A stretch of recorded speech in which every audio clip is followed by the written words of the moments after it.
হ্যাঁ, আমি এইটুকু মানছি যে প্রিন্স টিম পরিপূর্ণ ছবি আপনাদেরকে দিতে পারেনি, দেশের মানুষের কাছে পৌঁছতে পারেনি। বাট বিশ্বাস করেন যে এর কোনো কমতি ছিল না আমাদের। প্রথমেই আমরা ফেসেছি পারমিশন জটিলতায়, সেখানে 3 মাস চলে গেছে, মানে শুটিং এর যে শিডিউল ছিল সেটাই চলে গেছে। তারপরে এসে সবার এত অক্লান্ত পরিশ্রম ছিল যে সিনেমাটা কিভাবে কতটা পারফেক্টলি দেয়া যায়।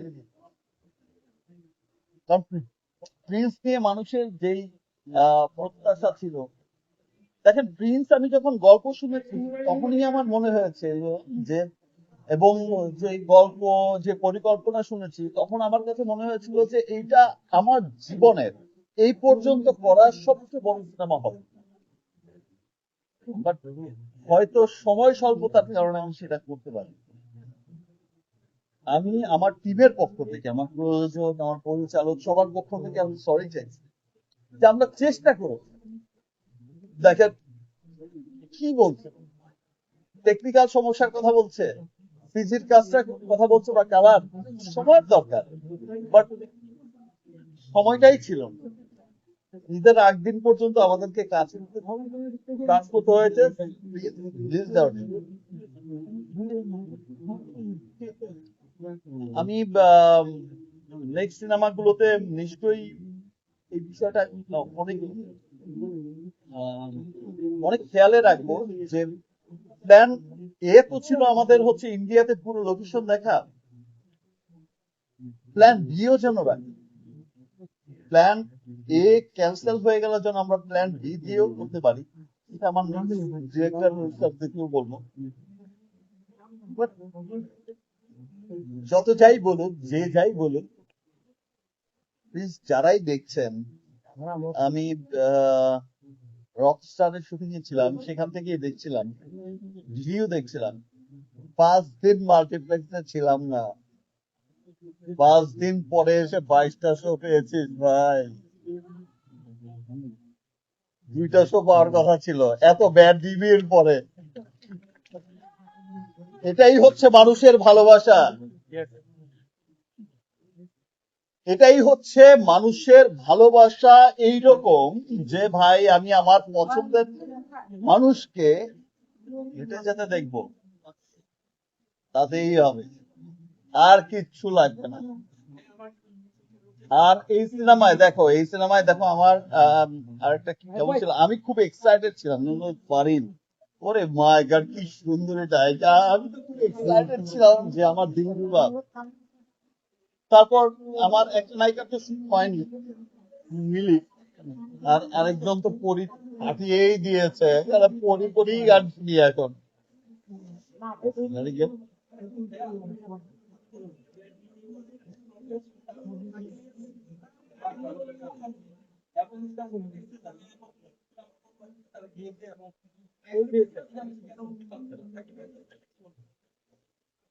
আমি সাকিবিয়ানদের উদ্দেশ্যে না, শুধু আমি আমার দেশের মানুষের কাছে, সাকিবিয়ানদের কাছে তো আমি সারা সারা জীবনই কৃতজ্ঞ থাকি। সাকিবিয়ানরা আমাকে, মানে সাকিবিয়ান, আম সাকিব, আই এম অলসো সাকিবিয়ান, আমিও সাকিব খানকে পছন্দ করি। বাট দেখো, পুরো দেশের মানুষ এত রিভিউ শোনার পরও আমাদের সিনেমা দেখছে, এত এত সোর্স চলছে, কৃতজ্ঞতায় মাথা নত হয়ে যায়। দেখো, এটা কিন্তু আসলে কারো দোষ ছিল না, এটা শুধু সময়ের গ্যাপ ছিল। যদি হাতে সময়টা পেত, হ্যাঁ তো অনেক ভালো সিনেমা, যেটা গল্প ছিল, হ্যাঁ তো অনেক ভালো সিনেমা বানায়। হয়তো হায়াতের এই যে প্রডিউসার ম্যাডামের প্রেশার ছিল, ভাই বলেছি ঈদ রিলিজ করতে হবে, আর নয়তো ঈদ রিলিজ হতো না, অনেক ভালো সিনেমা, পরিপূর্ণ গল্পের সিনেমা রিলিজ হতো। কিন্তু যাই রিলিজ হয়েছে, যতটুকুই হয়েছে, মানুষকে দেখছে, ভালোবাসছে, এটাই অনেক বড়। আর একজন ফিমেল প্রডিউসার, আমি গত বছরও দেখেছো যে আহ, বরবাদ রিলিজ হয়েছিল, যে শেয়ারিং ফিমেল প্রডিউসার ছিল এই বছরও শিরিন, নামে নামে মিলও আছে অনেকটা। বাট উনিও চেষ্টা করেছে ওনার কাছ থেকে যে সবচেয়ে ভালো সিনেমাকে উপহার দেওয়ার। বাট ট্রাস্ট মি, সবকিছুই ডিজাস্টার হয়েছে শুধু সময়ের অভাবে। আমরা কিন্তু 3 মাস দিতে হবে না, প্রায় 3 মাস কিন্তু শুধু পারমিশনের কারণে, যেহেতু পুরো ছবিটা রেডি করা ছিল ইন্ডিয়াতে, একটা জায়গায় সেট করা ছিল, সেই সেটটাকে ভেঙে আসলে film ছিল অনেক অনেক অনেক বড় সিনেমা, সে সেটটাকে ভেঙে আবার করা আসলে সবার জন্যই, আমরাও অনেক দুঃখিত যে আসলে আমরা যেটা দেখাতে পারি চেয়েছিলাম সেটা দেখাতে পারি।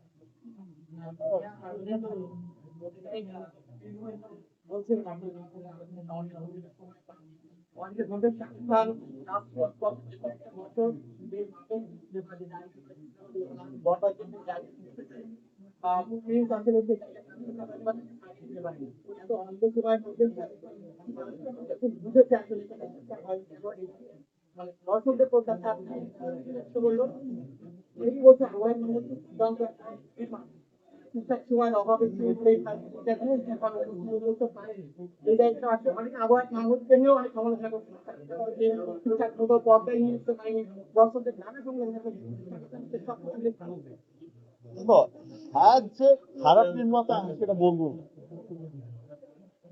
হায়াত অনেক ভালো নির্মাতা, অনেক ভালো নির্মাতা, ও অনেক ট্যালেন্টেড একটা। কিন্তু ব্যাপারটা হয়ে গেছে, সবকিছু হয়েছে সময়। দেখো, আমি সবসময় কিন্তু নতুনদের প্রেফার করি। আমি 30টা গল্প শুনি কিন্তু একটা গল্প সিলেক্ট করি। আমি অনেক গল্প শুনি, সারা বছর শুনি, তারপর একটা গল্প সিলেক্ট করি। আমি যেটা শুনি সেটা রং থাকে না। আমি শুনি, আমার টিম শোনে, একাধিক অনেকবার শুনি। এবার যেটা হয়েছে, যেমন হৃদয়ের ক্ষেত্রে যেটা বলা হয়েছিল যে হ্যাঁ হৃদয়ের ছবি করবেন আপনি, তুফান রিলিজ হলো মাত্র, এত ভেড়াই ছবি। আমি বলেছি যে হৃদয়ের সিনেমা দেখে সবাইকে বলতে হবে যে well, হৃদয় হচ্ছে one of the best director, commercial director, দম আছে ভাই। তা হায়াতের ক্ষেত্রেও সেটা কিন্তু ব্যাপারটা ছিল। হায়াতের সিনেমা দেখে, হায়াত খুবই ট্যালেন্টেড একটা মানুষ, ও আসলে সময়টা পায়নি।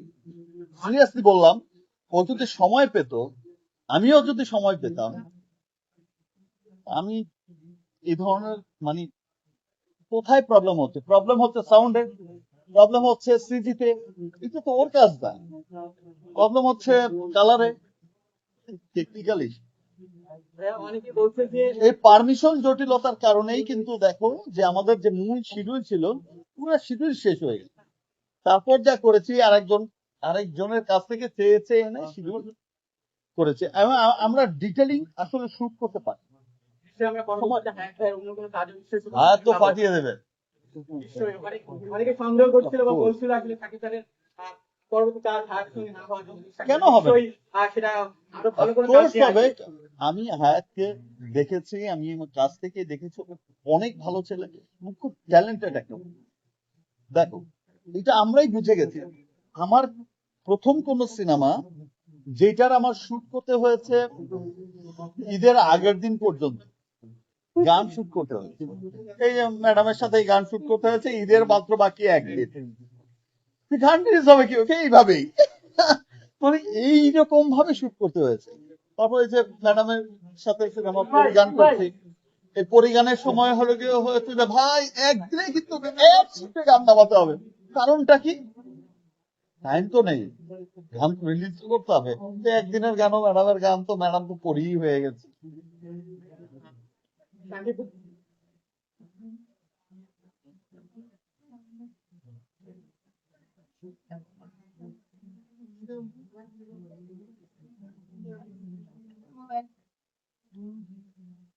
ব্যক্তি শাকিব খান, তারকা শাকিব খানকে শুধু একটা কথাই বলে যে আই লাভ।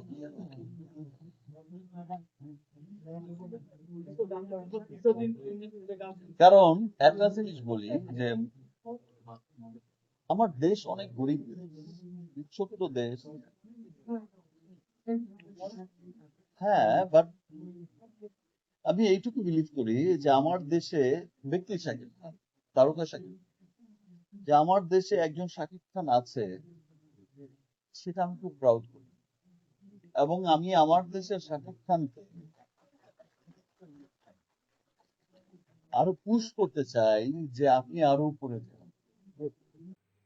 প্রতিটা কথা গাইস মনে লাগার মতন। The brand of the power Shakib Khan.